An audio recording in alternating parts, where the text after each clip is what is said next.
Today we're talking about Stanislavski, that's Konstantin Stanislavski, and method acting. We're using his book, Building a Character. He's more famous for An Actor Prepares. He's got another book called Creating a Role, and his autobiography about his time in the theatre, his time building out his method theory, his method style of acting. These are all really famous, thoroughly interesting books, whether you're an actor or not. But we're going to do something a little bit esoteric today, and we're going to use his guide for actors. He's given this guide for actors looking to create a character, how to clothe them, how to do their physical appearance, gestures, voice tone, movement. We're going to use this guide as readers, because the reader, us, we are actor and we're director. We are, well, firstly, we're actors in our own lives, our own everyday lives, and we're directors of our own movie. We tell ourselves stories, or we tell the stories that have been given to us. We view the world through a lens that has been given to us, a lens of story, of narrative. Media, all media that we see is narrative. We think in narrative. That's the power of story. That's why we love stories. That's why we love going to the theatre. It's instrumental on so many levels we cannot even begin to comprehend. But we are actor, agent, star of our own show. And when we read a book, we need to put on a performance. I've said a few times that reading is a collaborative act. So you want to pick your books wisely. You want to pick a book where the writer is going to really bring it to you. The writer is going to bring themselves so fully to the work, and you can bring yourself fully to the work as well. And the less able you are to exhaust the work, the greater the work. Tolstoy, if you bring yourself fully to Anna Karenina, War and Peace, Haji Murad, if you clothe the characters, take on their themes and preoccupations, meet them and greet them and spend some time with them, feel every gamut of human emotion that the characters are feeling. If you do that, you will not be disappointed. Now, the common form of acting is method acting. We've always had different styles of acting. Acting was never meant to be a complete conveyance, a complete belief in what's going on. Method acting taken to its extreme. You can think of Daniel Day-Lewis, Robert De Niro. These are actors who live the roles. Even when they're not on film or on stage, they're inhabiting the roles. Christian Bale does it as well, with dramatic transformations, up and down in weight, changes his hairstyle, changes his accent. But it wasn't always like that. Acting used to be more of a representative, a mimetic and symbolic art. So we can trace it all the way back to even the morality plays, or the first Theban plays, the Greek plays. And when we get to Shakespeare, you better believe when he's putting on a performance in the Rose Theatre or in a tavern, if he's doing Titus Andronicus, nobody's doing this method acting. You don't actually fully believe in the character at the time. Obviously there's a lot of poetry, and you're asked, the viewer, the spectator, the theatre goer, you're asked to use your imagination to collaborate with the author and to collaborate with the actors and to see the scene and see what's going on. And that's quite a skill, and the skill of visualization, the skill of reading imaginative literature and connecting with its power is almost completely lost today, but we're reviving it. I say all this basically to impress upon you the fact that when Stanislavski was coming up with his method acting, that was revolutionary. He was quite inspired by Chekhov, and if you've read any Chekhov, and we will read Chekhov together, we're getting on that, it's coming. If you read any Chekhov, you'll see that it's all about truthfulness, conveyance of sincere feeling. It's that Tolstoyic thing again. But when Stanislavski started teaching people how to do method acting, that was revolutionary. Anyway, I'm going to read just the opening from Building a Character, because this will impress upon why I've chosen this book as a bit of a guide to readers. It's not that out there. Okay, so the chapter's called Toward a Physical Characterization. At the beginning of our lesson, I told Tolstoy, the director of our school and theatre, that I could comprehend with my mind the process of planting and training within myself the elements necessary to create character, but that it was still unclear to me how to achieve the building of that character in physical terms. Because if you do not use your body, your voice, a manner of speaking, walking, moving, if you do not find a form of characterization which corresponds to the image, you probably cannot convey to others its inner living spirit. Yes, agreed Tolstoy, without an external form, neither your inner characterization nor the spirit of your image will reach the public. The external characterization explains and illustrates and thereby conveys to your spectators the inner pattern of your part. We've talked about this with Tolstoy. He is a master of accessing the inner through the outer, the spiritual through the flesh. Some characters in Anna Karenina, it takes hundreds of pages before you get to their inner life. I'm thinking of Dolly, my favourite character. We see her exterior, and we're treated to the interior of Steva at the beginning of Anna Karenina, aren't we? But we don't get to Dolly's, not a real overt emphasis on her interior until, I believe, part 7-ish. Around that, then you start getting that. Same with Kitty. It takes a while. We get a little bit at the beginning, where she has a bit of a breakdown, but we don't get it fully until some time has elapsed. Levin as well. We see the external, then the internal. So we're comprehending through the external first. So when we're building a character, when we're reading a book, we need to get, first things first, get the externals, get the visuals, get those correct, because they're our gateway in. So see the scene, see the environment, see the character before you. A Proustian idea, and I love this quote. If you've checked out the mugs on the hardcore literature merch store, which is just kind of becoming a thing now, the quote that I chose for the Proust mug is, "Our social personalities are a creation of the thoughts of other people." It's one of my favourite literary quotes ever because it's so true. It's collaboration. And what Proust used to do, he used to go to art galleries and he would look at all the paintings and he would try to assign real people that he knew when he was looking at the paintings. So one portrait looks like an uncle, one looks like a friend, one looks like a combination of several people. And he did that with books as well. He would try to, in his mind, really see it. How do you do that? Well, firstly, you slow down a lot, which many people are adverse to, which I understand. But there is a lot of pleasure and utility in just slowing down. I'm reading Paradise Lost at the moment. Really powerful, beautifully wrought, poetic literature. But there is so much power. And this is why I actually had to stop listening to an audio version, because it was going too quick. Even listening to it said out loud was going too quick. I want to see the archangels, the fallen fiends. When Milton describes Belial, I'm probably butchering that name, I want to see him, I want to see his fiery face. When he describes Satan flying through the sky, and he gives us these really striking metaphors, we don't just take them for granted or glide over them, we really see it. So when he describes Satan's shield as being like the moon, you stop. When he describes his sword as being like a Nordic pine tree, and the flaming spears of all the thousands of demons are like a forest alight with fire, you pause.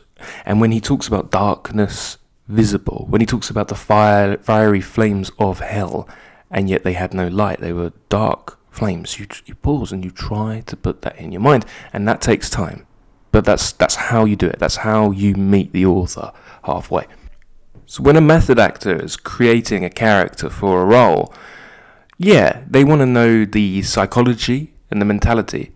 But sometimes you don't start with that. Sometimes you start with the external and work backwards. Richard III, walking with a limp because he's a humpback. You work backwards. You take the words that you're given and you work backwards, external into internal, and you try to penetrate and figure out the internal psychology from the external. So when you're reading a book, you nail the externalization of character first, because that leads to internalization. And Tolstoy, the director, who's a stand-in for Stanislavski, he says each person evolves an external characterization out of himself from others, takes it from real or imaginary life according to his intuition, his observation of himself and others. He draws it from his own experience of life or that of his friends, from pictures, engravings, drawings, books, stories, novels, or from some simple incident. It makes no difference. The only proviso is that while he's making this external research, he must not lose his inner self. So, when Levin is reading a book, this is why this style of synoptic reading and branching out and the beating heart approach, buy one get one free. When Levin is reading Plato's Symposium, we go and read Plato's Symposium, and that has a dual benefit. One, we get acquainted with Plato's ideas of love, the heavenly love and the more earthly lust-based style of love.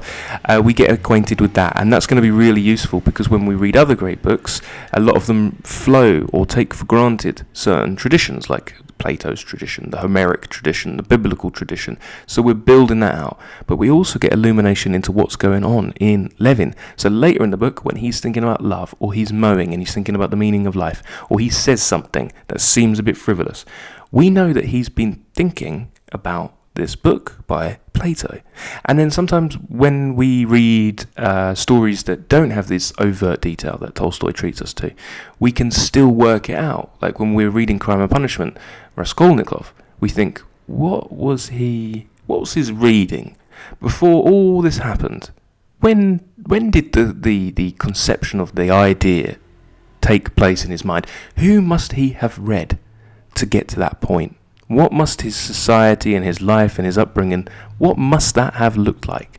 What other ideas, before the frenzy, before the fever, before the obsession took hold, what other ideas were plaguing him? This is useful. Now, Stanislavski's creating a character is thoroughly interesting, whether you're working in the theatre or film, whether you're an actor or not.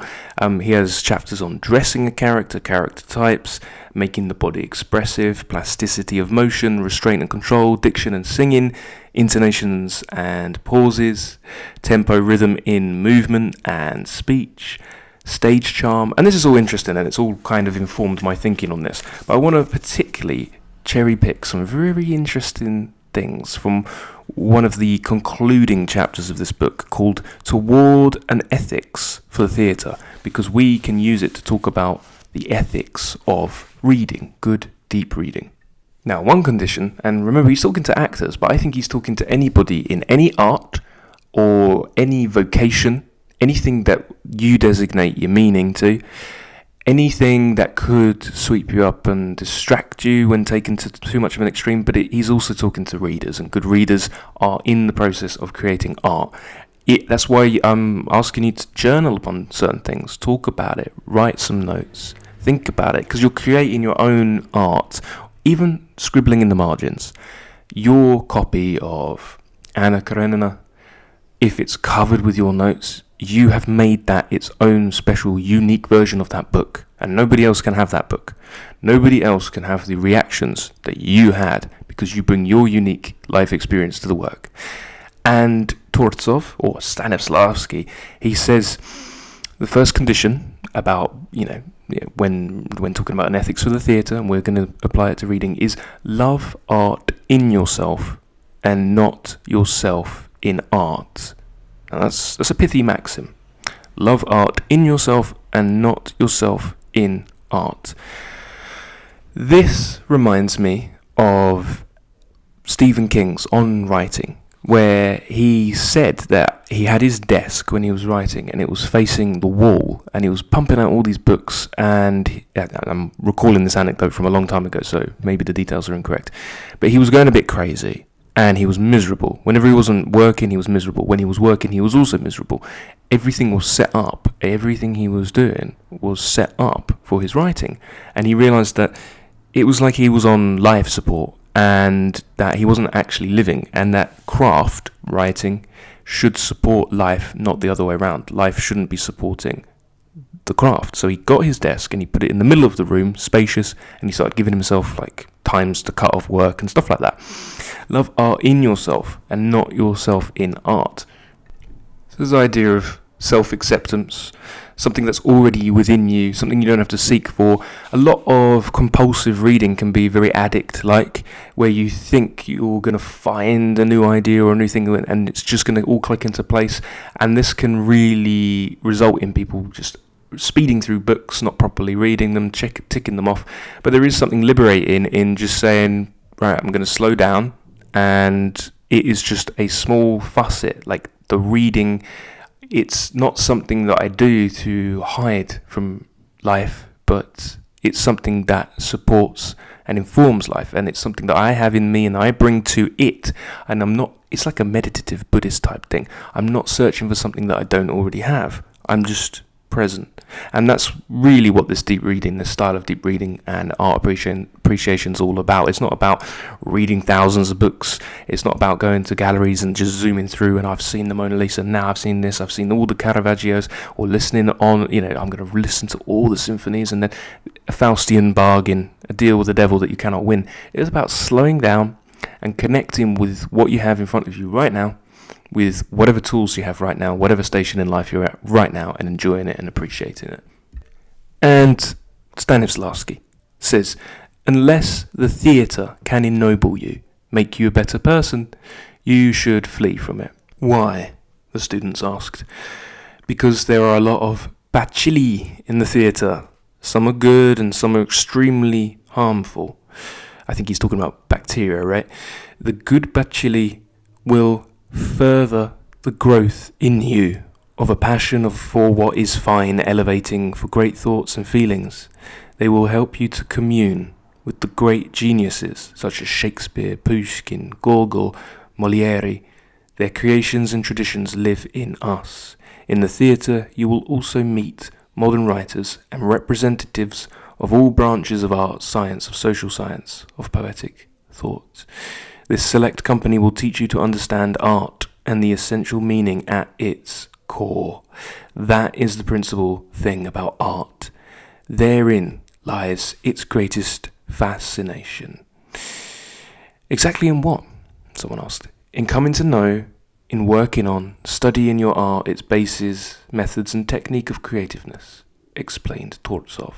Also in the torments and joys of creation, which we all feel as a group, and in the joys of accomplishment, which renew the spirit and lend it wings, even in the doubts and failures, for in them also lies a stimulus to new struggles, strength for new work and fresh discoveries. There is too an aesthetic satisfaction which is never altogether complete, and it provokes and arouses new energy. How much of life there is in all this? What about success? Someone inquired. Success is transient, evanescent, answered Tolstoy. The real passion lies in the poignant acquisition of knowledge about all the shadings and subtleties of the creative secrets. I think this is different from saying that art has a social purpose or social utility or should be moral or have a moral, because I don't believe in that. I think it can have a moral and it can be incidental, but I don't think it should be subservient to the moral. Moralizing literature is no fun and it's not artistically sound or applaudable in any way, but literature that is not overtly moralistic can have a moral. Okay, it sounds contradictory, but it's not. And then so he says unless the theatre, and we're going to say unless reading, unless art, viewing and appreciating art can ennoble you, make you a better person, you should flee from it. So that's this style of art appreciation and reading and craft and creativity. It's building you out, so you're being thoughtful and you're thinking about all the different shadings and dealings of life, and each book is a new opportunity to deal with the grand themes of the human condition in a new way. So when you read Anna Karenina, maybe you're thinking about fate and free will. Great, that's going to ennoble you. When you come to Crime and Punishment, you're thinking about, crime and punishment. And that's going to ennoble you because you're thinking about all the shadings of morality, and you're just changing, aren't you? Consciousness is expanding. When you read Persuasion by Jane Austen, you're thinking about the nature of persuasion. It's funny that some of these books really have their themes in the titles. But yes, so let reading ennoble you. And if it doesn't, flee from it. Here's another bit that I like. Remember this practical piece of advice. Never come into the theatre with mud on your feet. So I'm going to rephrase that. Never come to your reading with mud on your feet. Leave your dust and dirt outside. Check your little worries, squabbles, petty difficulties with your outside clothing. All the things that ruin your life and draw your attention away from your art. Yeah. And they go on to say, excuse me for pointing this out, interrupted a student called Grisha, but no such theatre exists in the world. Like, that's impossible. You can't pick up a book and be completely free from the worries and distractions that are plaguing you today. Unfortunately, you are right, admitted Tolstoy. People are so stupid and spineless that they still prefer to introduce petty humdrum bickerings, spites, and intrigues into the place supposedly reserved for creative arts. They do not seem to be able to clear their throats before they cross the threshold of the theatre. They come inside and spit on the clean floor. It is incomprehensible why they do this. It is all the more reason why you should be the ones to discover the right, the high-minded significance of the theatre and its art. From the very first steps you take in its service, train yourselves to come into the theatre with clean feet. Our illustrious forebears in acting have summed this attitude up in the following way. A true priest is aware of the presence of the altar during every moment that he is conducting a service. It is exactly the same way that a true artist should react to the stage all the time he is in the theatre. An actor who is incapable of this feeling will never be a true artist. I like that. Now, maybe some people will read that snobbishly. I don't. I read that as a mark of respect and humility and deference to high art. We need to designate meaning, and in the absence of over-religiosity, hey, maybe you have some of that. That's great. In the absence of that, we need to find an avenue for godliness. And I don't mind, or if you're like an atheist, I don't mind if you actually have no spiritual feeling whatsoever. There is still an impulsion and a drive to designate meaning in your life. Some people call it God, some people call it something else. Some people can connect with the creative energy, and it's where do you find that creative energy? Where you find it, give it respect. It's an altar. So if you're reading a book, you're communing, and it's the altar, and you are the high priest, and you're conscious of it. Before you pick up a book, clear your throat. Take your shoes off. This is metaphorical, of course. I mean, you could do this physically, and you could kick your shoes off. That might be quite nice. But basically, it means coming to the book and respecting it for what it is, treating it like scripture, treating it like a piece of wisdom literature, treating it like an important activity. We're scholars. This is an important activity. We're making ourselves better, because if we make ourselves better, we'll make the whole world better. We need to start with ourselves. And we look after ourselves, and then we start looking after our families, and then the community. And then maybe one day, a few of us maybe will go beyond that. Or not. And maybe we just don't go beyond our families. That's good enough. That's good enough. We start with ourselves, set a good example, get a good family, and community is all comprised of families or individual actors who are doing their part and doing their best and learning to treat certain things with respect. And one of those things should be art. We've got these great books in front of us that really just instruct us on good living. And so I think that's a good thing.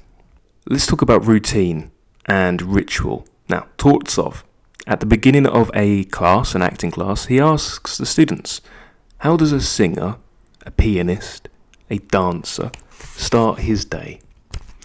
He gets up, bathes, dresses, has breakfast, and at a time appointed for this purpose, he begins his exercises. The singer vocalises, the pianist plays his scales, the dancer hurries to the theatre, to his practice bar, in order to keep his muscles in trim. This is done day after day, winter and summer. A day omitted is a day lost, and a detriment to the art of the performer. Tolstoy, Chekhov, and other great artists considered it a necessity to sit down every day at a given hour to write, if not on a novel or short story or play, at least in a diary, to record thoughts and observations. The main point was day by day to cultivate the most delicate and precise ways of rendering all the subtle intricacies of human thoughts and feelings, visual observations, and emotional impressions. Ask any artist and he will tell you the same thing. Nor is that all. I know a surgeon, and surgery is also an art, who devotes all his free time to playing with the most delicate kind of oriental jackstraws. After tea, while conversing with others, he cleverly fishes out some item underneath a complicated pile of little sticks, just to keep his hand in. So, ritualise. I mean, we can read ad hoc, we can appreciate art ad hoc, but give yourself some ritualised, penciled in diary time for certain things. Schedule a theatre visit, or schedule a gallery visit, and make it a regular thing. In The Artist's Way, Julia Cameron talks about artist dates. That's where you go and you do something creative, and you do that regularly. You're refilling the creative well, and this has extensions to all parts of your life. A lot of type A workaholic type people, like myself, feel guilty for doing this, but it energizes every part of your life, your personal, your emotional, your spiritual, your work. It reinvigorates, and it's this idea, this Cal Newport idea from Deep Work, that downtime aids insight. Having a shutdown routine and letting yourself dream and appreciating something beautiful aids insight, and you can use that insight in your day-to-day life, no matter what you find yourself doing. People in this book club come from all backgrounds. We've got people from all careers and vocations and subject matters. This is something that everybody should do, whether you're more left hemisphere or right hemisphere brain. It logically driven or artistically driven. Always give yourself a little artistic, creative, regular ritual that you come to, and it's your training, and it's a piece of solitude and some thoughtful time. And if by ritualizing it, you put it at a certain time that's, you try to adhere to 80% of the time, morning, 10-15 minutes, some morning ritual, or before bed, or whenever is good for you. And you read your pages and you think, maybe you pen something. Now, in talking about actors, Stanislavski, he says there are many actors and actresses who do not take a creative initiative. They do not prepare their roles outside the theatre by letting their imaginations and subconscious play on the character they are to portray. So what I would say is, think about, this is the same with readers. There are many readers who do not take creative initiative. They don't think about the characters in the books outside of the actual reading, sometimes not even during the reading. They don't let their imaginations and subconscious play on the characters that they're reading. We do. And that's how you live the great books. That's how you know them inside and out. And that's how they change you and mould you, hopefully for the better. You think about them all the time. And I think everybody in this book club is actually really good at doing that. Everybody's cottoned onto that very quickly. So, well done. And all of this is summed up by Stanislavski saying the problem for our art, and consequently for our theatre, is to create it for an inner life for a play and its characters, to express in physical and dramatic terms the fundamental core, the idea which impelled the writer, the poet, to produce his composition. So if you do all of this, you'll penetrate into the core of that piece of art, and you're understanding the impetus for the writer writing it. And if you understand the impetus for that, what other impetuses can you understand? How much more can you understand other people and why they do what they do? On that level alone, reading is incredibly valuable. Now, there are some quick fire processes that compose a system of acting, method acting, and we can apply these to our books, or paintings, or anything really, anything where we're a critic or an appreciator, a connoisseur. The first of these is, as you know, the principle of activity, and indicative of the fact that we do not play character images and emotions, but act in the images and passions of a role. Okay? The second is the famous saying of Pushkin, which points out that the work of an actor is not to create feelings, but only to produce the given circumstances in which true feelings will spontaneously be engendered. Furnish the scene, see the environment, feel the characters, and you do that, and you'll create an environment in which your true feelings will spontaneously be engendered. So the more effort you bring in, imaginatively, the more you'll have a visceral gut, a strong emotional response. Okay? So we're living the parts, and without experiencing a role, there can be no art in it. So experience it. Now, I was having a conversation with a Homer tier Patreon recently, really good conversation, and we were talking about trigger warnings. And there's a lot of trigger warnings out there. I mean, one should have a trigger warning for the trigger warnings alone. And this trigger warning comes from a position where the underlying assumption is you're really delicate and fragile. You can't handle any sort of nuance of negative or potentially traumatic emotion. So you need to be protected. And here's your trigger warning. Great, I'm going to avoid that.